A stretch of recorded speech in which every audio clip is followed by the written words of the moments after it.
بابر اعوان صاحب، اس سے پہلے کہ میں یہ برطانوی سفیروں والی سٹوری، اس سے پہلے ایک اور جو خبر آ رہی ہے وہ یہ جس کی تردید بہرحال نون لیگ نے کی ہے، مگر خبر ڈان میں چھپی ہے جو بڑا یہاں کا اہم اخبار ہے کہ 18ویں ترمیم جو ہے مسلم لیگ نون جو ہے اس کو انتخابی منشور کا حصہ بنائے گی، اس کا جو خاتمہ ہے تو یہ ایک تو بہرحال اب ترمیم آ گئی ہے، آپ کیسے دیکھتے ہیں اس بات کو؟ اور دوسرا یہ خبریں بھی آنا شروع ہو گئی ہیں کہ میاں صاحب کو کل شاید عدالتوں میں حاضری سے بھی استثناء مل جائے گا۔ ہاؤ کم ایسے کنجیکچرز ہو جاتے ہیں اور بعض اوقات وہ تیر نشانے پہ بھی بیٹھ جاتا ہے، تو یہ اس پہ ذرا کیا کمنٹ کریں گے؟ واٹ از یور ٹیک جناب بابر اعوان صاحب؟ تھینک یو قاضی صاحب اینڈ بھٹی صاحب۔ دیکھیے، پہلی بات یہ ہے کہ اس وقت جو بھی یہ جو ڈبل امپورٹڈ نواز شریف صاحب ہیں، ان کے لیے جو بھی فرمائش آئے گی اس کے پورا ہونے کے واسع امکانات ہیں۔ جس طرح ہمارے پٹھوار میں کہتے ہیں ماگلے پہ اگر بادل آ جائے تو پھر بارش کے واضح امکانات ہو جاتے ہیں، لیکن اصل جو آبجیکٹو بات ہے وہ یہ ہے کہ یہ کر کیا سکیں گے۔ 1980 میں ان کی جیب میں وزارت خزانہ پنجاب کی چابی گئی تھی، اور جو پنجاب ہے اس کے خزانے کا مطلب یہ ہے کہ پورے عرب دنیا کی جہاں جہاں بھی عرب ہے نا، افرو عرب دونوں نیشنز ملا کے بھی ان کی آبادی جو ہے وہ 20 کروڑ ہے، 12.5 کروڑ کا صوبہ ہے Punjab. It is a country by it self, بہت سارے ملکوں سے بڑا ہے، دنیا کے کئی درجن ملکوں سے بڑا ہے۔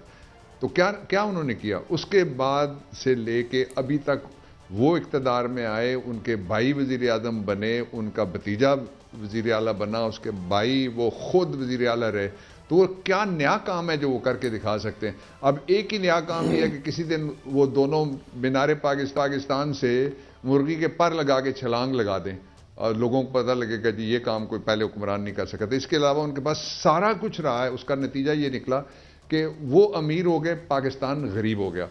نواز شریف یہ کہتے ہیں کہ جی میں آیا ہوں تو میرے پاس وہ فارمولہ، آپ نے 1.5 سال مروا دیا پورا پاکستان، معاشی طور پہ اس کو کلاش کر دیا۔ ساری دنیا کے اندر آپ کا بھائی کہتا ہے کہ ہم نے ناک کی لکیریں نکالی ہیں IMF کے سامنے، یعنی ذلت کی انتہاؤں سے بھی نیچے آپ اسفل السافلین میں گرا کے پوری سوسائٹی جو پاکستان کی ہے اس کو، تو آپ نے بتا دینا تھا نا کہ یہ میرے پاس نسخہ ہے، یہ لے جاؤ شہباز اور جا کے پاکستان کو ٹھیک کر دو۔ اس کا جو دوسرا پہلو ہے وہ یہ ہے کہ اس وقت جس جگہ ہم پہنچ گئے ہیں یا جتنی کوششیں ہو رہی ہیں، میں ان کو بونافائیڈ کہہ لیتا ہوں کہ وہ بڑی نیک نیتی کے ساتھ ہیں، لیکن ان کوششوں کی عمر کتنی ہو سکتی ہے؟ جب تک پاکستان کو اس راستے پہ، جس راستے پہ چل کے قومیں، آپ دیکھیں ایران میں الیکٹڈ گورنمنٹ ہے، آپ دیکھیں انڈیا کے اندر الیکٹڈ گورنمنٹ ہے، آپ دیکھیں انڈونیشیا کے اندر الیکٹڈ گورنمنٹ ہے، جتنی بھی ماڈل سٹیٹس ہیں جن کو کہا جا سکتا ہے، جو ماڈرن بھی ہو گئی ہیں، جو ویلفیئر سٹیٹس بھی ہیں، عوام کے حق میں جو ریاستیں چلتی ہیں، بے شمار چیزیں وہ مفت دیتی ہیں اپنی ریاستوں کو، یہ تو آتے ہیں ہمارے کے اوپر نئے ٹیکس لگانے کے لیے۔ گیس اس وقت کوئی نہیں ہے، جس کمرے میں ہم بیٹھے ہوتے ہیں اس میں بھی ٹھنڈ ہو رہی ہوتی ہے، لیکن اس کے باوجود وہ کہتے ہیں جنوری میں اور قیمتیں ہم بڑھا دیں گے۔ اس لیے یہ جتنا بھی تجربہ ہے، اس میں سے ایک خاندان نہیں بلکہ 3 خاندان ہیں بائی اینڈ لارج جن کو فائدے ہو رہے ہیں، 2 بھائیوں کا، ایک 2 اور بھی ہیں، تو باقی تو پاکستان کے لوگوں کو کیا فائدہ ملا ہے؟ یعنی میں تھوڑا سا آسادہ لفظوں میں آ گئے۔ آپ عوام کی بات کرتے ہیں، پہلے ایک سائفر چلا امریکہ سے پاکستان پہنچتا ہے، اس میں رجیم چینج ہوتی ہے، وقت کے پرائم منسٹر کو تبدیل کر دیا جاتا ہے، اب ایک سفیر چلتے ہیں اور جاتی عمرہ پہنچ جاتے ہیں، یہ محض اتفاق ہے یا کوئی آپ کو اس کے پس پردہ حقائق لگ رہے ہیں؟ اور دوسری بات ایک اور آسانی کر دے، الیکشن کمیشن یا حالی کمیشن کہہ لیں، جو بھی باہر آ رہا پاکستان میں کمیشن، تو کمیشن بڑی اہم ہے یا نگران حکومت ہے، کیا ہر پاکستانی کا یہ رائٹ نہیں کہ وہ اپنی مرضی سے الیکشن لڑے، اور ہر ووٹر کا یہ اختیار نہیں کہ اپنی مرضی سے ووٹ دے؟ بظاہر لیول پلینگ فیلڈنگ نہیں لگ رہی، کیا آئین مجھے اس کی اجازت نہیں دیتا کہ میں اپنی مرضی کا ووٹ دے سکوں؟ یہ آپ کا بنیادی حق ہے، جو رائٹ ٹو لیو جس طرح بنیادی حق ہے زندگی گزارنا، اسی طرح سے مختلف آزادیاں ہیں جن میں سے ایک ہے رائٹ ٹو چوز کا، یہ کانسٹیٹیوشن رائٹ ہے آپ کا۔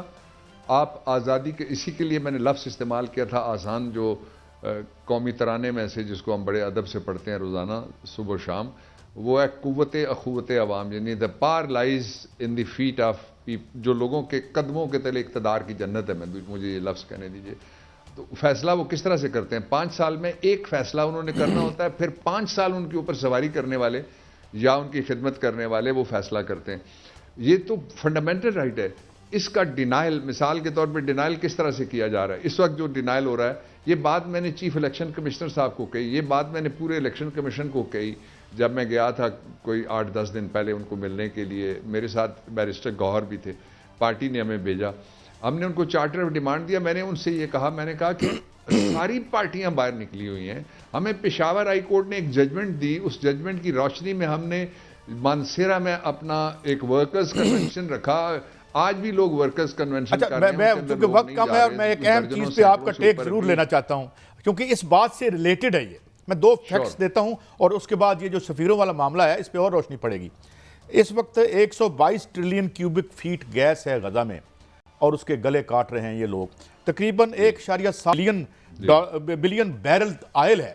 تو یہ جو سفیر ہیں، یہ جو جنگیں ہیں اور یہاں کے لوگوں کو جس طریقے سے یہ اس مال کے لیے معصوم بچوں کے گلے کاٹتے ہیں ہم، اور یہاں پہ ذرائع پیداوار پر قبضے کا یہ معاملہ ہے، یہ محض یہ ایک کانسپیریسی تھیری ہے.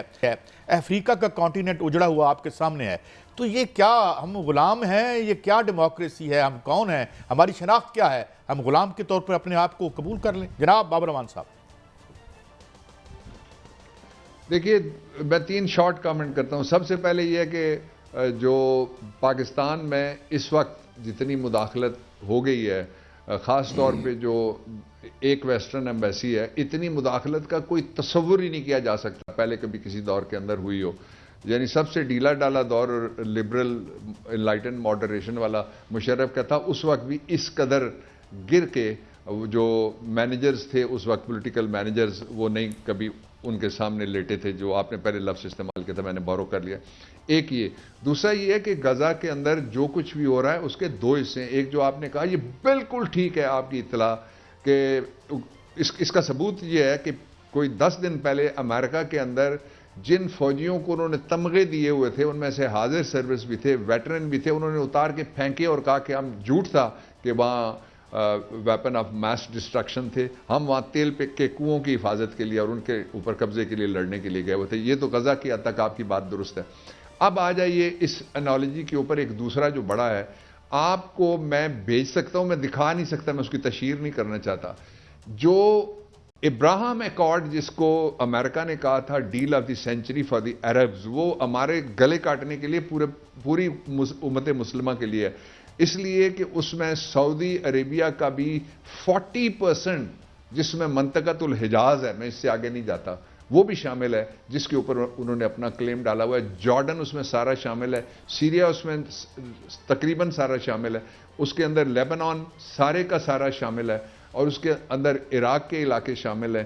یعنی جو عرب ہیں ان کو وہ نئے طریقے سے، اس لیے سب کو ہوش کے ناخن لے کے اور تھوڑا سا اوپر ہو کے جو بھی تقسیمیں ہمارے اندر موجود ہیں اس وقت غزہ کے اس میسکر کے اوپر، میں ہاتھ جوڑ کے کہتا ہوں جو اسلامی دنیا کے مینیجرز ہیں کہ خدا کا واسطہ اس سے پہلے کہ ہماری داستان تک بھی نہ ہو، داستانوں میں کچھ کرو، کچھ سوچو، کوئی عملی مظاہرہ کرو. میں جنگ کا حامی نہیں ہوں، جنگ تو خود ہی ایک مسئلہ ہے، جنگ کیا مسئلوں کا حل دے گی، اور کون زیادہ ان سے لڑ سکتا ہے. شہیدوں کو سلام، غازیوں کو سلام، بچوں کو سلام، ماؤں کو سلام غزہ کی اور ان کے وہ سپورٹرز. اچھا ایک میں تھوڑا سا سوال اور کر دوں وضاحت کے لیے. 12 کمپنیوں کے پاس ٹھیکے ہیں، برٹش پیٹرولیم ہے، اس لیے کیا پوری دنیا کے حکمران خاموش ہیں؟ یہ ملازم ہیں ملٹی نیشنلز کے، کیونکہ 12 کمپنیاں، اٹلی کی کمپنی ہے، برٹش پیٹرولیم ہے، یہ سارے مال اڑا رہے ہیں اس کا، اور یہ ان کا گماشتہ ہے. نتانیاہو اگر معاف کیجئے گا مجھے.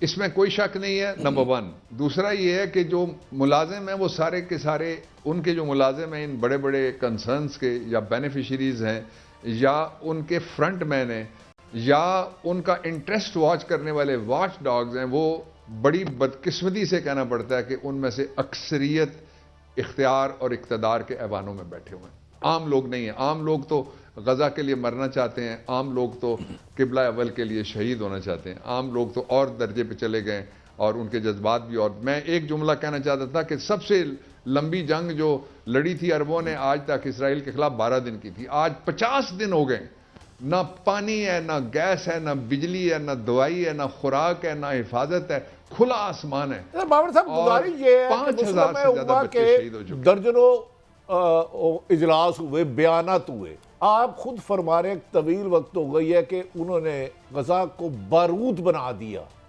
کیا ان بیانات 20,000 بم گرا چکے ہیں۔ ان بیانات سے ان لوگوں کے لوگ شہید جو ہو رہے ہیں زندہ ہو جائیں گے؟ اس کا عملی حل ہے کیا بظاہر؟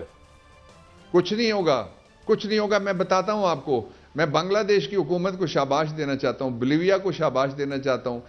2 افریقن ملک ہیں، 6 ملکوں نے مل کے انٹرنیشنل کرمنل کورٹ میں کیس ریفر کیا ہے کہ اس کو انویسٹیگیٹ کیا جائے، جو وار کرائم، انسانیت کے خلاف جرائم جو ہیں جو کیے ہیں انہوں نے۔ یہ 2 دن پہلے، ایک رات جو گزری ہوئی تھی اس سے ایک رات پہلے یہ وہاں پہ انہوں نے بھیجا ہے۔ اور اگر یہ پاکستان سمیت دنیا کے 57 ملک لکھ کے کہیں کہ وار کرائم ٹریبونل قائم کیا جائے، اور وہاں کوئی 1-2 سیٹیں خالی بھی ہیں، وہاں کوئی اپنے نمائندہ بھی بھیج دے مسلمان، اور کہیں کہ فوری طور پہ ان کے خلاف انویسٹیگیشن۔ آخری سوال ہے قائد صاحب، مجھے پتا ہے ٹائم کم ہے، میں بابر مان صاحب کا وقت بہت قیمتی ہے، ہم جیسے چھوٹے صحافیوں کو وہ ٹائم نہیں دیتے۔ اچھا سر، گزارش یہ ہے، یہ ایک پری پول ریگنگ کس کو کہتے ہیں؟ ایک تو میری یہ رہنمائی فرما دیں، کیا سپریم کورٹ، نگران حکومت، کمیشن الیکشن، انہیں نظر نہیں آ رہا ہے بہت کسی بھی بڑی جماعت کو اگر آپ اپنے حلقے میں جانے کی اجازت نہ دیں، وہ ووٹ نہ ڈال سکے، اپنا کینڈیڈیٹ نہ کھڑا کر سکے، ایسے الیکشن کی کریڈیبلٹی کون مانے گا؟ -0 کریڈیبلٹی ہوگی اگر ہمیں باہر نہ نکلنے دیا گیا، اگر لوگوں کے ووٹ روکے گئے، اور اگر اس لیے میں کہنا چاہتا ہوں پوری قوم سے کہ بدلہ لینے کا وقت ہے۔ یہ حقیقی آزادی کا 8 فروری دن ہے۔ ایک تو اس کو ڈیلے ہم قبول نہیں کریں گے، اور اس کو سیبوٹاج کرنا وہ بھی ہم قبول نہیں کریں گے۔ اور فوری طور پہ میں مطالبہ کرتا ہوں الیکشن کمیشن آف پاکستان سے، آج تھوڑی دیر پہلے کور کمیٹی ہم نے کی ہے پاکستان تحریک انصاف کی، اور پھر ہم ملنے کے لیے ان کے پاس جائیں گے، ان کو کہیں گے ہمیں ٹائم دیں، فوری طور پہ آپ دیں۔ آپ کے جو دن پورے ہو رہے ہیں وہ 30 تاریخ کو جو ڈی لمیٹیشن کا پروسیس ہے پورا ہو رہا ہے، 30 تاریخ کی رات 12 بجے اکثر آپ اٹھ کے اعلان کرتے ہیں، تو 11:15 بجے آپ فوری طور پہ اعلان کریں تاکہ ہم باہر نکل سکیں۔ میں عدالتوں سے اپیل کرتا ہوں، 5 ہائی کورٹ سے، سپریم کورٹ سے اپیل کرتا ہوں، ہمارا رائٹ ہے لوگوں سے ملنا، ہمارا رائٹ ہے کہ ہمیں برابری کا سلوک دیا جائے، اس لیے ہمیں باہر نکلنے دیں، ورنہ اس پروسیس کو مشکوک بنا دیا گیا ہے، اس کو ناقابل یقین حد تک ناقابل قبول نہ بنایا جائے۔